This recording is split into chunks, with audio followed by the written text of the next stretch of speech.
Hello. Hi there. And welcome to another one of our horror reviews. Yes. I'm Randy. And I'm Steve. And this is The Strangers. From 2008. Yes. We're doing the review on The Strangers because we watched the new one. That review is coming later. We decided to watch The Strangers and The Strangers Pride Night to do a watch-a-thon up until the new movie. So we want to be all caught up on our Strangers. Yes. And this notes before. Yes. And this movie was terrifying. Depends on how scared you get. But yes, it is. I mean, depending on how scared you get, this movie's actually kind of scary. If like people breaking into your house that have axes and knives and like masks scares you, then this movie's actually terrifying. The adrenaline rush and the slow burn, the tension, the like neuroses from this movie is real. Yes. Stars Liv Tyler. Yes. If you don't know her, she's Aerosmith's daughter. I actually didn't know that until you actually told me that, so it's actually really cool you told me that. Steven Tyler's daughter. That is really cool. That I did not know. I'm kind of excited that you never knew that before I told you that. You can tell by their lips. That is actually true. They actually do have similar like shaped lips. Yeah. It's weird. That's cool. It also stars Scott Speedman from Felicity at the time. But yeah, let's get into the Strangers review.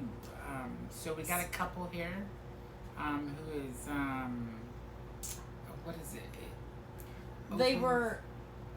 Are you talking about like how they met or like what their situation is? Like, no, basically what the synopsis is. Oh, so it's this couple that they're going to this cabin.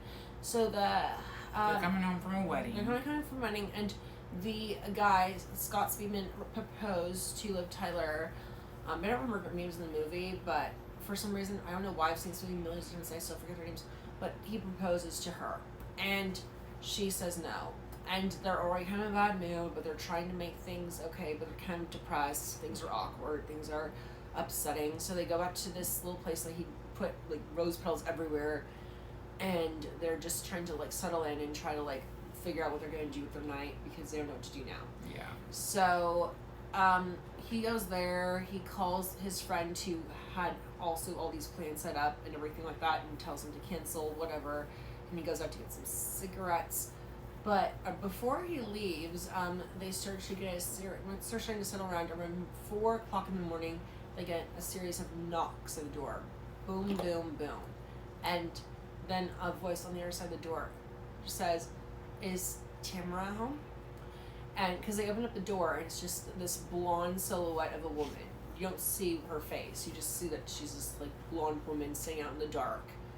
And then she asks that, and then they kind of just say that she must have the wrong house, and they're like, "Are you sure?" She leaves, and then they go on with their business, and then he leaves to go get cigarettes, and then over the course of this movie, the shenanigans continue until you find out that things are a lot more sinister, and increasingly become more impending and annoying and scary, and dreadful.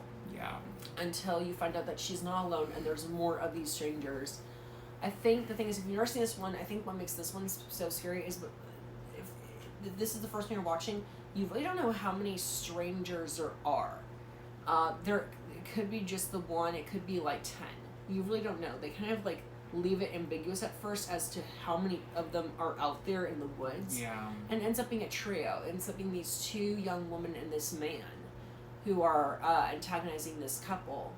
And they have masks. I don't even know when they came up with the names of the characters. I don't know if that was intentional, because they never say the names of these masked characters in the movie. They don't have like actual names. Yeah. But they're referred to in the horror community and like also in the credits as Peanut Girl, Dollface, and Man in the Mask, which I don't know how they got those titles actually. Very ambiguous and interesting. I actually like to learn more about how they did it, because I've researched that before, but I cannot find a lot of information on that.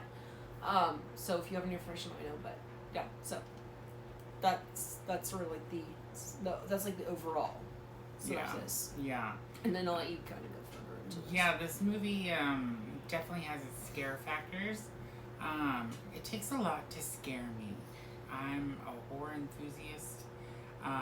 It takes. I remember the first time I watched this Me movie. too. It literally creeped me the fuck out. Nothing really scares me. This movie is unsettling. I think I watched this at like 3. I'm gonna double featured both Stranger Things because this is before the new one just came out. I watched a double featured these at like 3 a.m. and I was just like glued to the screen. I'm just sitting there like watching these movies. Yeah. You know, it's got this. It's there's soundtracks, but they're not like in the background. It's not like in our movies where it's playing over the movie. It's supposed to be.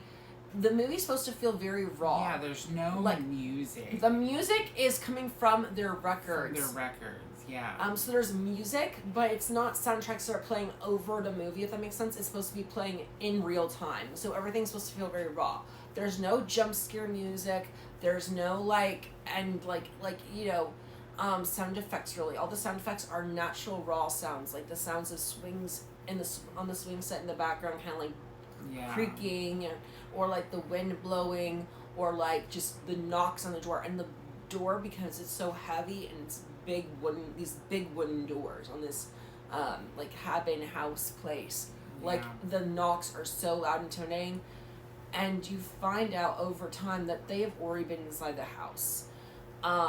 Just some of the shots of how strangers are hiding in the background, specifically Man in the Mask. There's a couple scenes, especially one in particular that's famous, that's even the poster right here. She's sitting right here and he's in the background.